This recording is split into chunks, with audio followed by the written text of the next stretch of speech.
Good afternoon, everyone, and welcome to a Photoshop Bootcamp. My name's Howard Pinsky, Senior Design Evangelist here at Adobe.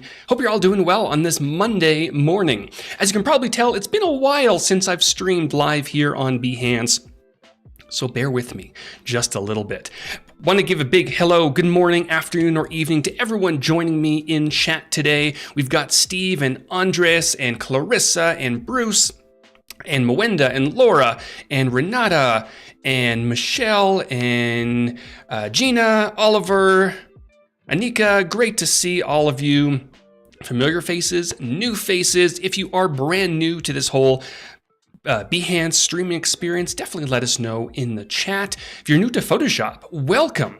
Today, we're going to be diving a little bit deep into Photoshop, specifically for brand new Photoshop users who may have never downloaded or used the application before. We've got Barbara from Nashville. Ooh, have I ever been to, I don't think I've ever been to Nashville. I do want to go to Nashville. Looks like a lot of fun. Big fan of the Nashville Predators. Not my team, but they look like fun. Alrighty, so let us know if you have questions about Photoshop, but I do want to dive in, and we're going to be breaking this bootcamp down over 4 days, Monday, Tuesday, Wednesday, and Thursday. And Anika just posted the source files for day number 1 in the chat. Clever says, I'm lurking. I see you lurking. I see you. All right, let's go ahead and hop over to my screen. Here we go. And there is Photoshop's website. So if you're completely brand new to Photoshop and you have no idea what's happening, there's a lot of resources on Photoshop. You know, it's definitely not a new application. So head on over to the main Photoshop website. There's a big download button there. But what I do want to point out is if you hop over to, and by the way, while I'm finding this application, let me know if my stream looks okay. I made some tweaks. I just transferred everything to a new computer. Hopefully all transferred properly. But the Creative Cloud desktop application is your go-to source for all your things, not just Photoshop, but your other applications. If you are on the All Apps Creative Cloud plan, or you can just subscribe to Photoshop on its own. Or there's a Photoshop and Lightroom. Anyway, I'm not here to sell anything. That's not my job. But if you do want to download Photoshop, head on over to the Creative Cloud desktop plan or the desktop application, and you'll be able to browse all the different applications. On the left-hand side, you have categories: photo, graphic design, video, illustration, UI and UX, 3D, AR, yeah, all this fun stuff. We have a lot of applications. Photoshop right over here. So you'll be able to download that, install it directly to your computer, and you'll be able to launch it and open it up. But the Creative Cloud desktop application, if you have some time, definitely dive a little bit deeper because there's a lot in there. Not only can you browse your files and set up your Creative Cloud libraries, I'm not going to dive in here just now, just in case there's some like confidential stuff in there. Shouldn't be, but you never know. But there's a Discover tab where you can discover a lot of, tutorials and assets, live streams. Terry White, there we go. My friend and colleague is going to be, that was a few days ago. So you can rewatch his stream on Lightroom. Brilliant streams. There's a stock and marketplace. There's just a whole lot of things. And we're going to be diving into some of this stuff as we go throughout this bootcamp. But we do want to talk a little bit about Photoshop itself. So once you've gone ahead and downloaded Photoshop, go ahead and launch it. And you can press on open right over here, or you can browse for it on your computer. It's in your applications, all that fun stuff. And here is Photoshop. Now, of course, the first time you open Photoshop, you're going to get a welcome screen and something like this, right? So you can go ahead and create a document yourself.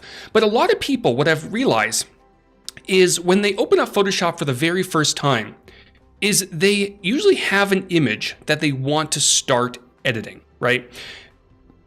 Of course, some people will want to go into this dialog here, and you can go ahead and choose a preset if you want to. We have a lot of different presets for recent documents that you may have created, but if you're brand new, this probably won't be there, right? But if you have something very specific in mind, you can create a document based on some presets for photo, print, art and illustration, web, all sorts of things. And what you're going to notice, and we're going to talk a little bit about this as we go throughout this bootcamp, is that some of them have these weird numbers on it. And if you're not familiar with these weird numbers, I will break that down at some point during this bootcamp. But these ones in particular say 300 PPI. This one says 72 ppi. What is the difference? And do you really need to know these things? Well, sort of, right? If you're diving into Photoshop and you have the intention of printing whatever it is that you are creating, whether you're printing it or somebody else is printing it, right? What you'll want to do, you want to make sure that your PPI or pixels per inch, sometimes you'll see DPI as well, dots per inch. That really dates me, right? You'll want it probably somewhere over 200. The more pixels per inch, the more crammed those pixels are going to be on your paper eventually, right? It's going to start as a digital document, and it'll just be nice and crisp, right? Taking a look to make sure there's no comments, no concerns. Great. And again, if anyone has questions throughout this bootcamp, we're here for 4 days. Definitely throw them in the chat. Again, we're going to dive deeper into some of this stuff. But what we do want to do is today we're going to be looking at some basic workflows. We're also going to be looking at the interface of Photoshop, right? What I love about Photoshop is the interface is basically completely customizable. What you're seeing here is the basic and default interface, which actually is called the Essentials workspace, right? And depending on what you want to do, we have a workspace for 3D, motion, painting, photography, graphics, and web. You can reset, you can create a new workspace, you can delete a workspace if you want to. But like I mentioned, it's basically customizable. As you can see here, on the left-hand side, we have our tools bar. And these are going to be a lot of the tools that you're going to be using on a daily basis. You have your move tool, which I should point out that if you take a look at the move tool here, right, you're going to notice that some of the tools have a little tiny arrow at the bottom right-hand corner.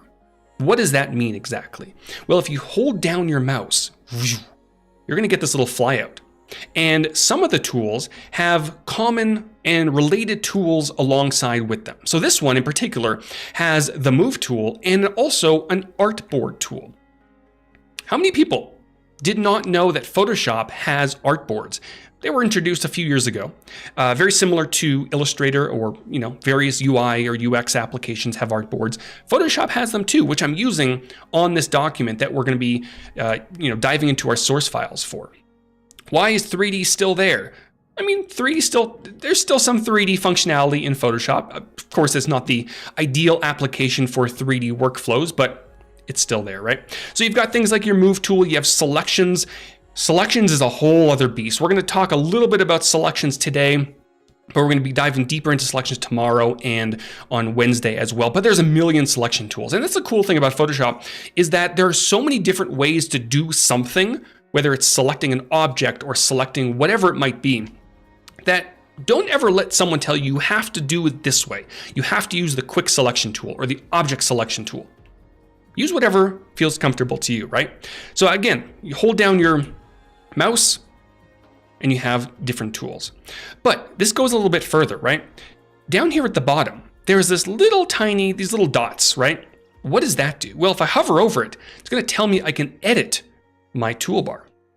Do artboards make your file larger? Clarissa is asking. So artboards themselves don't necessarily make your file larger. It all depends on what's inside of the artboard. Very similar to, opening up an image in Photoshop itself as a non-artboard, right? And it's a good question because if I were to open one artboard and put one image in, and then I would open an image separately in another document, those documents would be approximately the same size. However, artboards has the ability, or documents have the ability to have multiple artboards, right? As you can see in this document here, I have 1, 2, 3, 4, 5 artboards. So naturally, Sean, I'm getting there.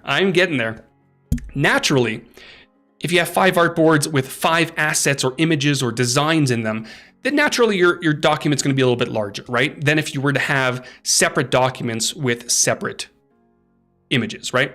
Good question though. So down here at the bottom, we have the ability to edit our tools, right? So if I go ahead and press that, I can edit the toolbar, and this gives me full control over my tools on the left-hand side, because there may be tools that you simply never use in Photoshop. There are tools I never use, like the rotate tool. I know it's there. I know it's useful. But if I scroll down here, I can find that rotate tool. Where are you, rotate tool? And notice they all are kind of stacked together based on the grouping, right, that you see on the left-hand side. So I can grab this rotate tool and just move it over here. I don't want to see it, right? I have no use for it. I know it's there. If I press done, I hop over here, there are my extra tools. So you can really kind of condense this toolbar and make it your own if you really want to. And I know a lot of people are talking about the banana tool right now. I did a little TikTok video and also a Instagram reel. Fine, I'll show you the banana tool because why not, right? We're having fun here. New Photoshop users are probably very confused right now. So in this customized toolbar dialog, again, you can go through, you can even move entire groups up and down. But the most important tool of all in this dialog is the banana tool. It's not. But if I go ahead and I hold down my shift key and press done, was it shift? I don't think it was shift. It probably wasn't shift. It was alt. I don't even remember. Let me get rid of the rotate. Let me put this back. There we go. It was shift. Okay. The rotate tool was hiding it. So if you hold down shift and click on done in that dialog box, it turns into a banana. If there's anything you take from this bootcamp, it's the banana tool. All right. Now that I'm done being silly, let's move on to customizing more of the workspace because I don't want to overlook this too much because customizing, that's bananas, indeed, Oliver. Customizing the workspace of Photoshop is really going to allow you to work faster. And I've seen some banana workspaces, no pun intended. Some people like their layers, for example, on the left-hand side of the workspace. If you're one of those people, let me know why in the chat. Obviously, there are many reasons. Some people are left-handed, some people use Wacom tablets and things like that. It just makes it easier to get to your stuff. But you can just grab this, right? I can grab this panel and move it on over here. And now I have my layers and my tools right there, right? And it does make sense, right? You can boom, boom, select, right? Boom, boom. It's just very easy to make that selection happen with your layers and your tools, right? You can grab this panel here and move it up to the top. You can remove panels completely. So here we have colors, swatches, gradients, patterns. Maybe you have no need for any of that.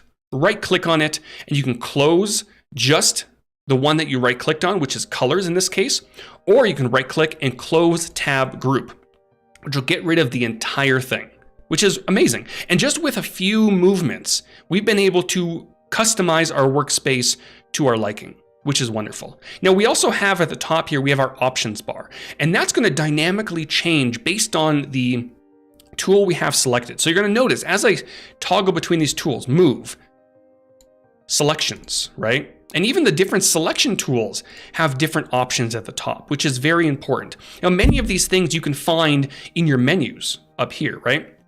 But they're just very easy to get to right here at the top. Select subject, select and mask, all sorts of fun stuff, right? Gradients, you'll be able to select different gradients. When we start talking about brushes, and all of these tools have different shortcuts too. Shortcut key B for the brushes. You'll be able to dive in here and look at Kyle T. Webster, right? A million brushes, probably pretty close. I'll definitely show you how to find more brushes. But if you hop over here, you can go ahead and get more brushes. And Kyle has so many brushes. He's still creating brushes. He's a madman, but he's great. All right, so we've gone ahead and customized our workspace. Now, if you're at the point where you like this workspace, hopping back over to the top right-hand corner, you can create a new workspace based on what you've set up right here. And that's great because if you ever have to, if you close Photoshop or you move something by mistake, you can always go ahead. So if I choose this and I go layers left, for example, we can even capture our keyboard shortcuts if we change them. The menus, the toolbar, right? I did make some changes to the toolbar. So I'll go ahead and choose that and save it. And that's going to be there always, right? Where is it? Here it is. Right at the top. So if I switch back over to Essentials and I decide, go over to 3D, for example, I decide, let's go to Layers Left. There it is. I can go to Photography, fancy, right? Essentials, and there we go. I think I overrode my Essentials, but that's fine because I can just reset the Essentials. And now I'm back to where I was. All right. There's a lot you can customize in the Photoshop workspace, but I do want to get to some basic workflows because talking to users, talking to people internally, one thing we found is a lot of people open a photo in Photoshop with the intention of making basic photo edits. And there are a lot of different types of photos you might open in Photoshop. You might have a JPEG. You might have one from an iPhone or an Android device. You might have a RAW photo. You might have one from Adobe Stock. A lot of different things, right? Frank's saying, happy to see I'm not the only one to put my layers on the left-hand side. Are you left-handed? I am not left-handed. Typically, I have my layers on the right-hand side, and I'll typically do something like this. I'll have the properties panel here, and then my layers basically split like this, right? So I can select a layer and then edit properties right here if I need to. But I have seen quite a few people put the layers on the left alongside their tools bar. So that's an option, and it's nice that it's there. So again, we might want to edit some photos. Now we do have a photo right here, and zooming in, spacebar. I'm going to try to cover some shortcuts as I'm going through this bootcamp. Space Command or Space Control on the Mac. Whew, scrubby zoom, look at that. Or you can just click, right? And if you add in Alt or Option, you can go out. There's lots of different ways to zoom. If you have a trackpad, you can zoom in like that. You can also Command 0. There we go. Yeah, Command 0 will zoom out and basically focus on everything, which is interesting. And it comes in handy if you ever need to transform something that's much larger than your document. Command 0 will take you out. You transform Command T, and then it'll take you out to that transformation bounds, which is great. All right. You must have floating panels. Floating panels. That's a good call out, Sean. I typically don't use it because it just adds too much distraction for me personally. But on the Mac, I don't think Windows has this, but on the Mac, under the window menu, down to application frame, watch this. You have floating things. So you can see what's behind Photoshop, and you have your panels that are kind of floating. You can undock them if you want to. Again, for me personally, I find it a bit distracting, but it's that option is there if you need it. And if you have multiple documents open, you can also arrange them, which is wonderful. So you can tile them, all that fun stuff. Anyways, back to photo editing. So I have this photo here. Now you're probably wondering, great, I've downloaded the source file. I have this here. But what if I have an image of my own that I want to open up in Photoshop? Well, it's a good thing you asked. I'm going to hop over to Finder, and I have some images here. These are the images we're using in our source file. Now, a few ways we can do this. We can either right click on it and then open with, and then we can choose Photoshop. Now you might be also wondering, Photoshop beta, you must be some fancy internal person at Adobe. I mean, I am, but if you go to the Creative Cloud desktop application, down to beta apps, you can also, some of them, there might be some conditions, you might have to agree to some things, but some betas are available publicly.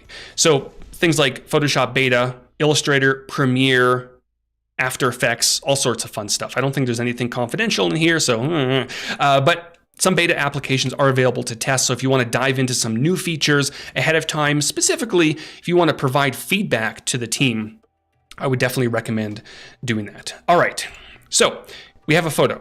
Right click, open with Photoshop 2023, so the current version, or you can drag it directly onto your doc, which is right down here, and you can drag it directly on there, and it's going to open in Photoshop. You can also do the standard, file, open, just like that, file, open. There's ways to place images. We'll get more into that as we go throughout this masterclass. It's sort of masterclass, bootcamp, right? So the big question is, how do we start editing this photo? There's a lot going on. I took this photo a while ago on my iPhone while I was in a car. I don't think I took it while I was actually driving, but we might want to make some changes to it. Now, one thing that I want to stress throughout this bootcamp is non-destructive editing. I just recently uploaded a video to my YouTube channel, youtube.com/Howard Pinsky, all about non-destructive editing in Photoshop and how important it is. Now, before I dive into that, under the image menu, if you go down to adjustments, you'll find many adjustments you might be familiar with. You know, you may adjust photos on your mobile devices. You may adjust photos in Lightroom, all sorts of fun places, right? So you have things like, you know, maybe hue and saturation. This will allow you to shift the hue, which we're not going to do too much right now, right? But you can do that. You can increase the saturation to boost up those colors, which looks wonderful, right? And then I can go ahead and maybe dive into curves, for example, which really gives you control over your shadows, midtones, and highlights. Shadows at the bottom, midtones in the middle, highlights at the top. And what I like to do, and this is, you know, personal preference, I like to set my shadows or kind of set my points right kind of at these inflection points and then maybe adjust it. So maybe I want to darken the shadows, brighten the midtones, bump up the highlights. This is just a very quick example, and then press OK, right? So we've gone ahead and applied 2 adjustments. They're not the greatest looking adjustments. We've adjusted the hue, bumped up the saturation, and added some curves. Frank is saying, looks so natural. It doesn't, right? This one doesn't. And I did this on purpose. All right, so now what? Now, of course, you could save this image, get on with your life, right? But what if you realized, as Frank says, it looks so natural, right? He's probably saying this sarcastically. Let me actually go ahead and, just for Frank, beautiful, right? You've gone ahead, mistakes were made, right? And of course you can undo. All right, I can undo again. I can undo again. But what if you wanted to keep some of the adjustments, but not all of them? Or what if you wanted to just tweak some of the adjustments? And I should mention that speaking of undoing, if you go up to the Photoshop menu, down to settings, and then performance, you can adjust the amount of history states. And you can crank this all the way up to 1,000, I believe. Right? 1,000. So, you know, of course, it's going to take a little bit more space on your computer and the cache space and fun stuff like that. But if you need that extra history space, definitely bump that up, right? Anyways, going back to this edit, what I did was very, very destructive. I'm essentially burning the edits onto the pixels of this particular image. Which again, if you're making very quick edits, you just want to save it and get on with your life, it's fine. But what I want to show you is adjustment layers. And adjustment layers you can find at the bottom of your layers panel, whichever side you decided to dock it on, and it's this icon right here. And what you're going to notice when I click on that, you're going to see a lot of the same adjustments that you saw just a moment ago under the image adjustments menu. But this time, watch what happens if I select, let's say, hue and saturation. Right? It adds it as a brand new layer on top of my image. So the original image remains completely untouched, which is beautiful, right? Because that's what we want. Rick, no pixels were harmed in the editing of this image. I love that. I love it. And that's so true. That's exactly what we want, right? Can I dock the layers panel at the top? Oliver is asking. You know what? I don't think so. No, I don't. Why would you even want to do that? Who knows, right? Anyways, you can't do that. So we have a brand new layer on top. And when I selected this one, right, the properties panel above dynamically changes to show me the adjustments of that particular adjustment, right? So I can dive in here and do the same thing, boost up the saturation. Or if I want to get a little bit more specific, right? Right over here, I can choose some presets if I want to. In this case, I probably don't, but under master, I can choose the different color ranges. So let's say I only wanted right now to affect the blues in the sky. So I'm going to select cyans because, you know, blues is more like true blue, somewhere like right over here. The sky in this case is more on the cyan side. So I'm going to choose cyans. And now I can shift the hue. And you're noticing, aside from a little bit of casting on the grass over here, only the cyans are kind of moving, right? And I can increase the saturation, maybe drop the color, or maybe brighten it up a little bit, or sorry, the lightness, right? So I can adjust just those colors. But if I needed to adjust it a little bit more specifically, you're noticing down here at the bottom. There we go. Just like that. zooming in, we have our sliders for the specific color range, right? So you're noticing it kind of overlaps with the green a little bit. So I can grab this whole slider and shift it on over a little bit, or I can grab the individual pieces. So if I wanted less green, I just shift that over a little bit, just like that. And now my color range is more specific to cyans and blues. So I can shift this over, and this just gives me a more natural look and edit, right? If all these sliders were very close together, it would be very harsh. But now, right, I have a nice smooth edit, and a little bit of the green down there is still being affected, probably because of, you know, the lack of contrast in this photo, which we'll get to in just a second, but you can do that. You can also switch over to greens and make some changes, right? And I might want to just shift this over a touch. Right, there we go. Maybe I want it a little bit less green. There we go. But the beauty of using an adjustment layer is that at any point you can hide it. You can show it. You can completely delete it by dragging it down to the trash can icon at the bottom. And as Rick said earlier, no pixels were harmed in the making of this image, right? So it's all non-destructive, and you can add as many adjustment layers as you want. So let's say we wanted to, you know, work on the curves again. I'm going to add my points just like I did earlier. Just make, there we go. Not the most natural looking image, but the adjustment layers are completely editable. And as I switch between the two different adjustments, the properties panel adjusts as well. Now, one thing you might be noticing is down here we have this cone. Now, there's a few things on this image that probably need to be fixed, right? We have a reflection from the window at the top. We have a cone down at the bottom. Let's focus on the cone for a moment, right? How do we get rid of that cone? Well, there are a lot of different ways we can get rid of it in Photoshop. You know, we have on the left-hand side in our tools, we have tools like our spot healing brush, our healing brush tool, our patch tool, our content aware move tool if we want to move that cone for some reason. We also have our clone stamp. So there are a lot of ways to deal with this cone. It's a fairly basic subject, so it's probably not going to, you can probably do it with many of these tools, right? Probably my favorite is the spot healing brush. It's small enough that this should work quite well. And I can use my right and left square bracket keys on my keyboard to make the brush bigger or smaller. I can right click and adjust it here if I need to. And all I want to do is simply brush over top of this cone. And just like that, the cone is gone, right? And I can refine this a little bit. I can also soften out the brush if I wanted to.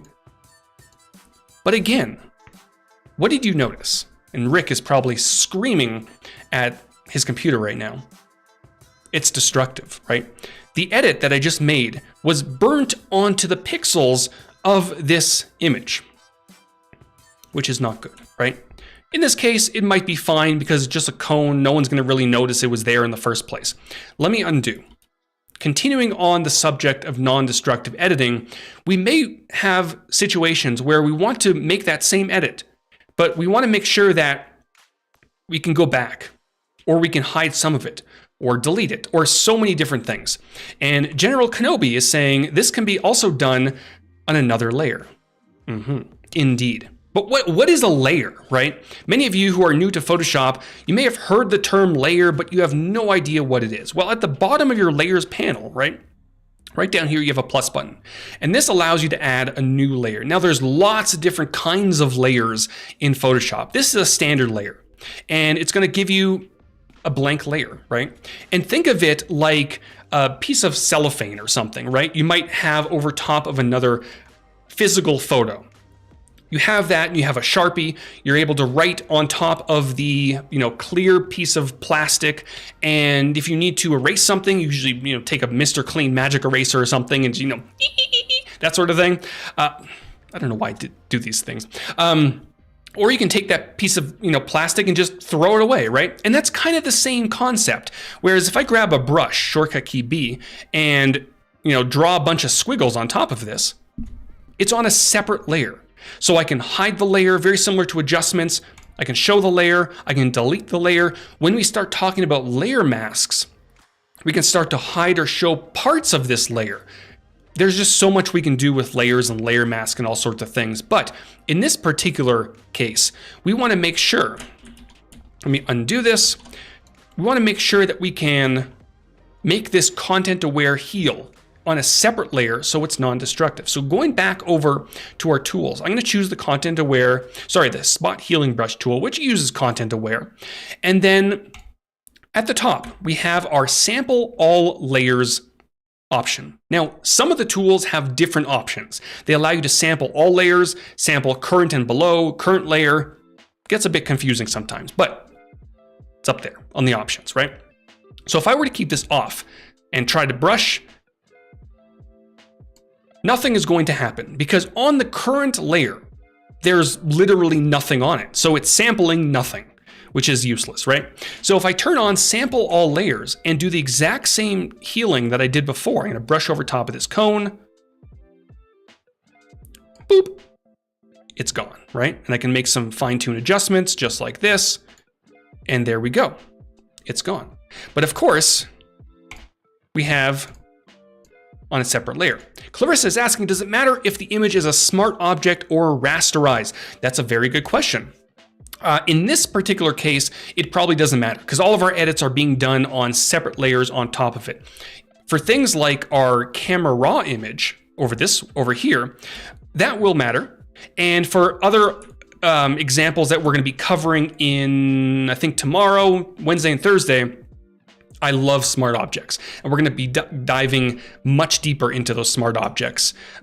They will change your life. If you've never heard about smart objects, they're wonderful, right? So we have this one. Now, very quickly, let me go over one more example for this particular heal. We have our healing brush tool, which works very similar to the clone stamp. And the healing brush tool and the clone stamp use sources, right? So instead of, when I colored over top of this cone with the spot healing brush tool, what it was essentially doing is it was sampling the pixels around the area I brushed, and it was using those pixels to create the heal on top of it, right? But if there are specific pixels that you want, let's say maybe I want some of these rocks, right?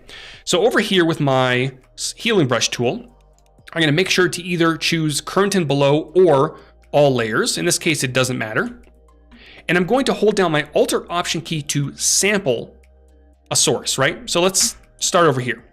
Click. So I've just defined that source. Now I can move over here and start brushing. And look at that. That is beautiful, right? And if I zoom out, you would probably never know that that cone was there. Now, what is the difference between my mind just went completely blank. You ever have those moments? It's wonderful. It's not. What is the difference between the clone stamp tool and the healing brush tool? Well, the clone stamp tool, let me undo this. The clone stamp tool works very similar, where you hold down Alt Option, you click to create a source, and right, you do the same thing. And for this, it looks fine. It looks almost exactly the same, right? But the clone stamp tool basically takes what you sampled and plops it on top of your new area where you're brushing, right? Which is fine in some cases. However, the healing brush tool, go back over here, what you're gonna notice is you can use content aware. So if I go ahead and do this, you can kind of see what's happening, right?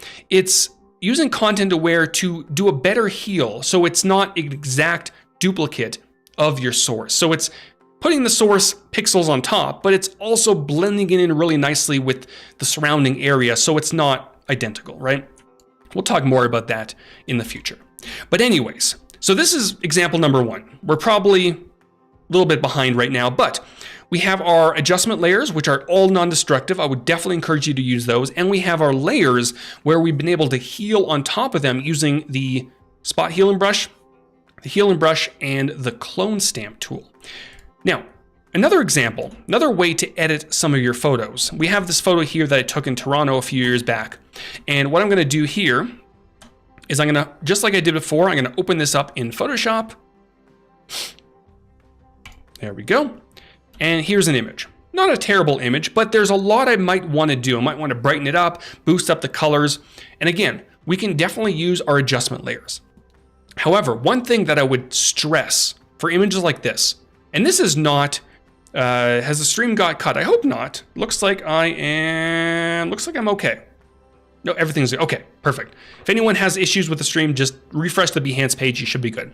All right, so, we could definitely do that, but Camera Raw is gonna be one of your best friends when you're editing images. Now, if you take a look at this, back in Finder, this image here is a JPEG.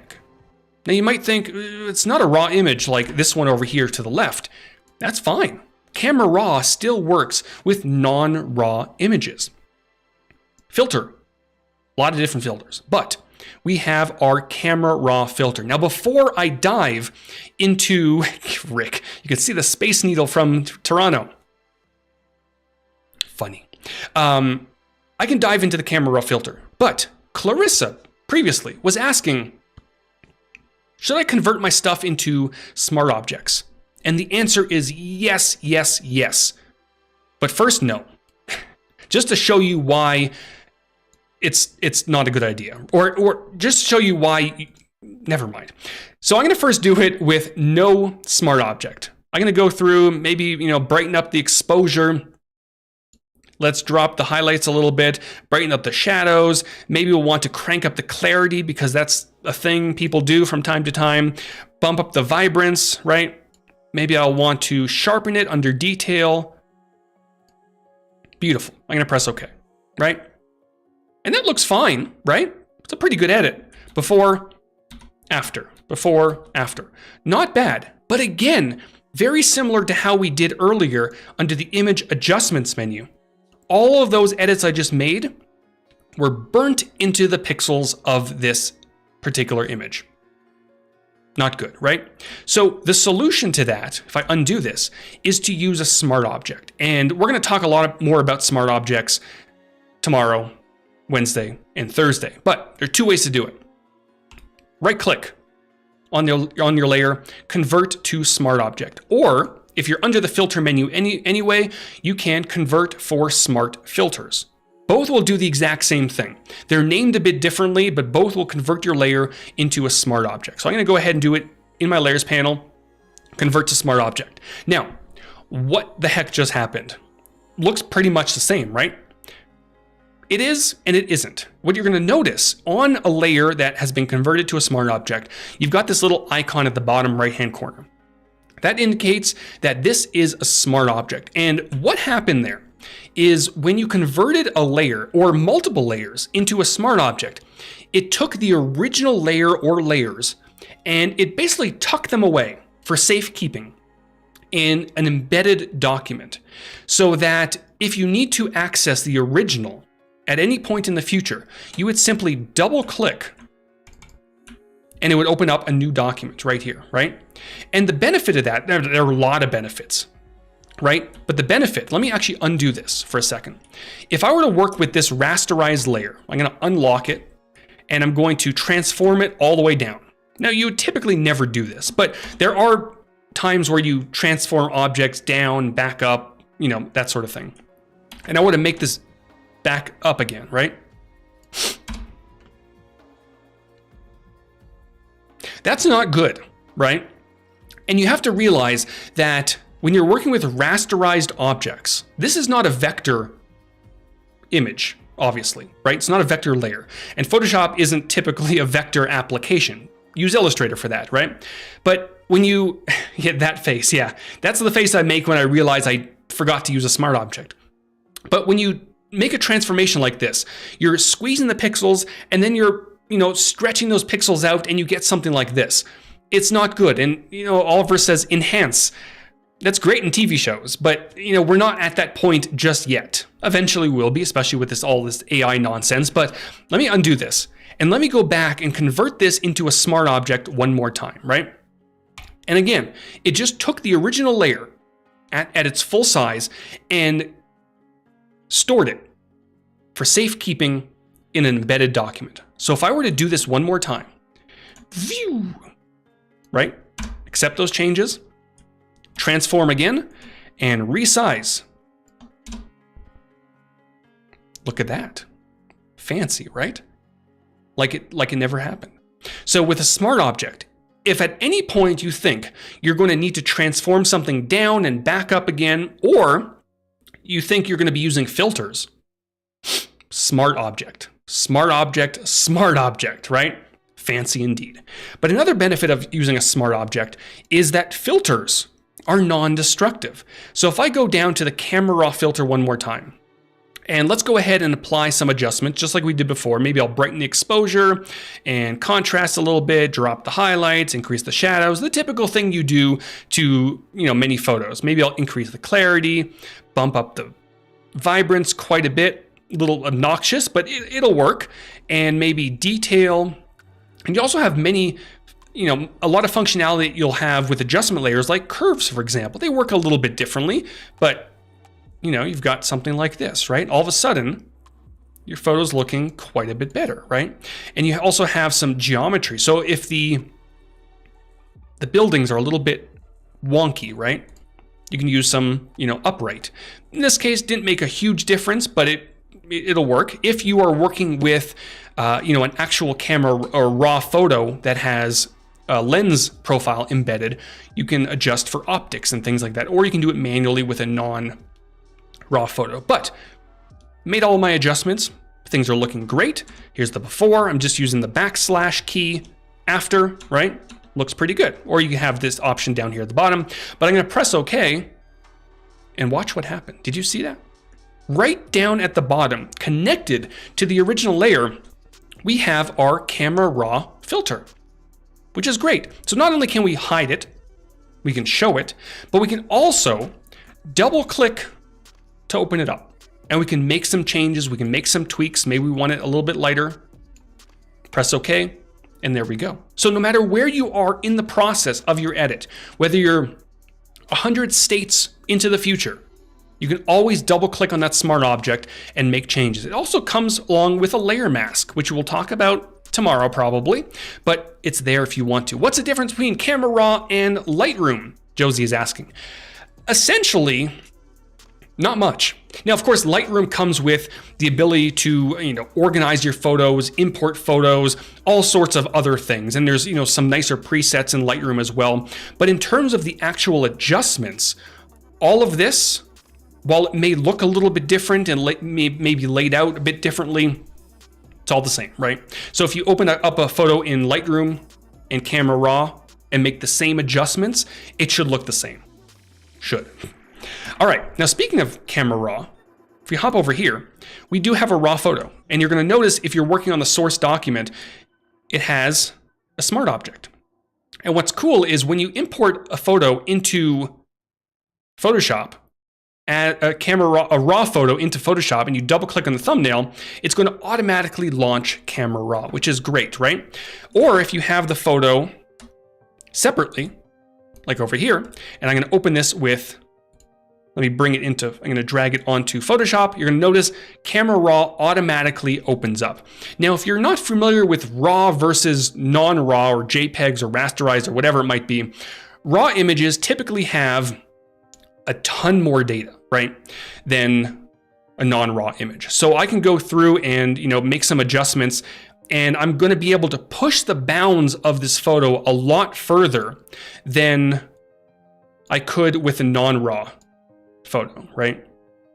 So I'm going to make some very simple adjustments. Maybe I'll want to warm it up a little bit, right? Just like that. Adjust the tint a touch. Maybe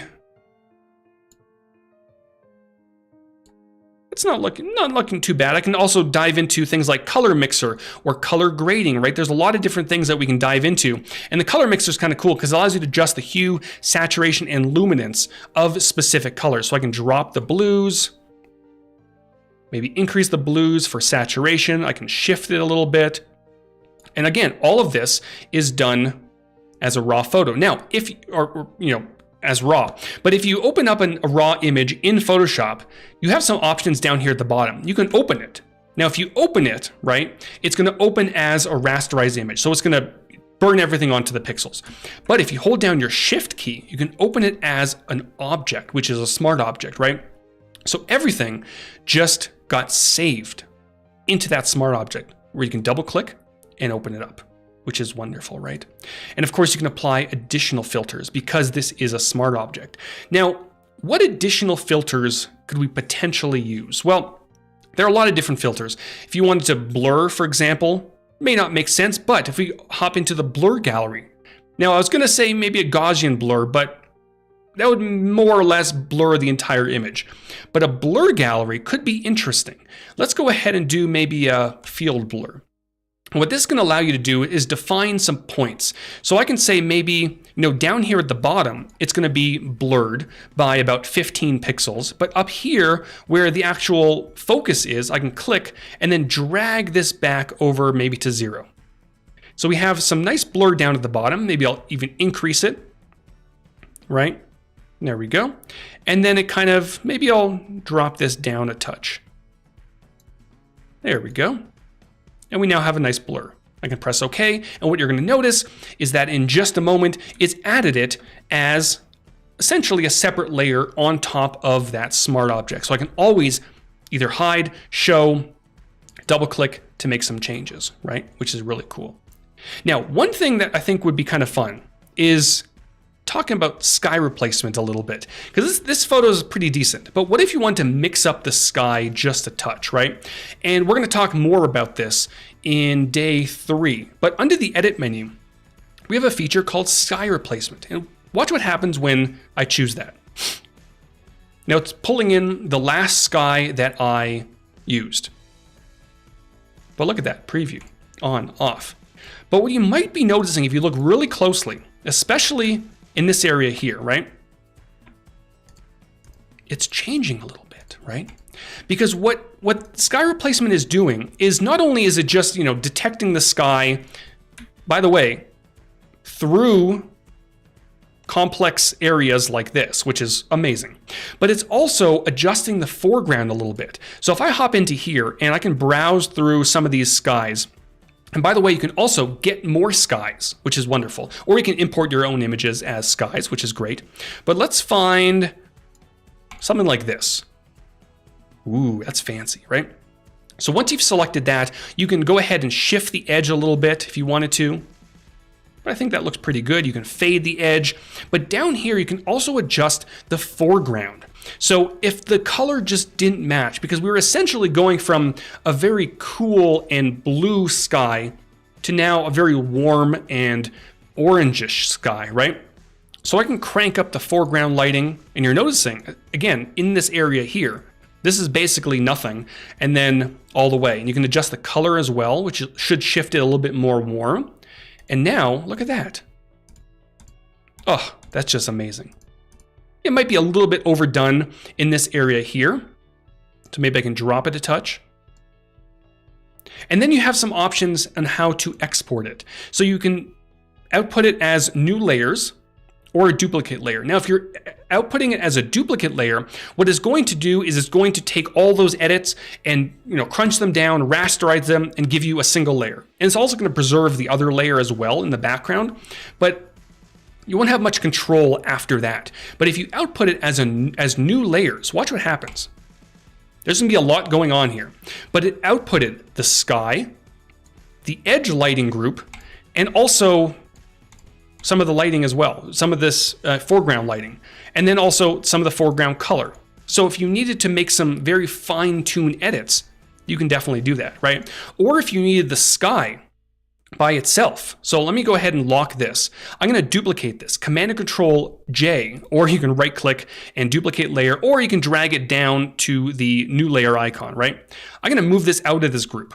Now you're probably wondering, why am I doing that, right? It's also linked. So you might notice if I move this, the other one moves as well. Don't want to do that. So I'm going to unlink this. So I'm going to go ahead and unlink the layers. And in this case, I don't need the layer mask that is on it. Again, we're going to talk about layer masks tomorrow. So I'm going to right click and delete the layer mask. Now, why did I do this? Well, if you take a look at the edit, sky replacement did a wonderful job, but the water, why did I forget that word? The water just doesn't really match, right? So what I can do here is I can, with this new duplicated layer selected, under the edit menu, I can go down to transform and then flip it vertically. So it's gonna flip it like that, right? Then I can move this down. Woo, that's a bit too much. Move that back down there. So I can move it somewhere, you know, in this range here. And then there are a few ways to go ahead and try to blend this in with the water. I can use blend modes. We're going to talk more about that as this bootcamp goes on, but this will really allow you to blend this particular layer with the layers below. So as I'm hovering over top, depending on the exact style that I want, right, I have different options. Soft light looks pretty good, right? We want a very subtle effect in the water, but you're also noticing that there's kind of some areas up here that we certainly don't need, right? And that's where layer masks come into play. So right down here at the bottom, I can turn on a layer mask, and it's going to add a layer mask right here. And well, we're going to be talking more about layer masks tomorrow. The basics of layer masks is white is visible, black is hidden. So right now the layer mask is all white. So every part of the layer is showing. But if I wanted to hide just parts of the layer, I'm going to use either my brush, or in this case, we can use a gradient, right? And I'm simply going to do that, right? And it's going to hide gradually some of the layer mask, or some of the layer, right? I can also do it at the bottom here. Maybe I'll go like this as well, or I can grab a brush, nice, large, soft brush, whoops, make it bigger, and just kind of, oh, I chose the clone stamp. That's not what I wanted. I was wondering why it's screaming at me. There we go, right? So you can definitely do something like that. And now we have a little bit more of a natural looking, except for that. There we go, much better, right? So we have a bit more of a natural looking water down at the bottom. So all of a sudden we have a much more cohesive looking edit. And if we take a look at our history and we go back to the beginning, this is what we started with. And just with a few edits, you know, we went through the process of, you know, adjusting the actual image. We added a little bit of a blur, and then we just went completely bananas and we changed the sky. We added a little bit of the sky to the water at the bottom. We adjusted some of the color a little bit, and it looks pretty nice, right? All right, before we wrap things up for today, let's go ahead and this one, we're going to talk a little bit more about healing, but we'll get more into healing probably on day 3. But one thing that a lot of people do want to do in Photoshop is select subjects. And we've started to make this very simple because no one wants to sit there and select a subject, right? They want to select a subject and move on, right? So there's a few things that you can do. With an image open, and you'll want to make sure if it's locked or it's the background layer, just unlock it. We have the option to remove the background or select the subject right off the bat, right? So if you remove the background of an image, it's going to think for a little bit and remove the background. And you're noticing Photoshop is getting a lot better at dealing with hair. You remember, some of you might remember the days where we had to sit there and basically like, you know, paint in the hairs because select subject and select in mask just didn't exist. It wasn't fun, right? So that's an option. You can also select subject, and it's going to go through and figure out what the main subject of your image is and make that selection. And then from there, there's a lot you can do with it, right? So if I have any of my selection tools active, I can now dive into select and mask. And this is really going to allow me to fine tune this, right? So I can use some of the tools on the left-hand side, including the refine edge tool, refine edge brush tool, right? And Jack says, so many hours of my life masking hair, right? Yeah. And I can just kind of brush over top of this, right? And it's looking weird now, but when I let go, it's going to give me a much more refined edge to that hair. Now, Photoshop already did a very good job initially, right? But now it even did a little bit better job. And you also have things like edge detection. So you can increase the radius and then turn on smart radius. And it's thinking, it's a very large image, right? So it kind of softened out some of the hairs, and you know, it selected maybe a little bit more of them. And then down below, you have some global refinement. So if you want to shift the edge in, right? Ooh, that looks nice. Or out, not so nice, right? in, just like that. And then finally, decontaminate colors. And this is great if your subject is on, let's say, a green background, a green screen, for example. You turn on decontaminate colors. In this case, you won't see it too much. In this case, you probably don't want it in this case, but it'll kind of it'll almost color out some of that green, the spill from the objects in the background, which is pretty cool, right?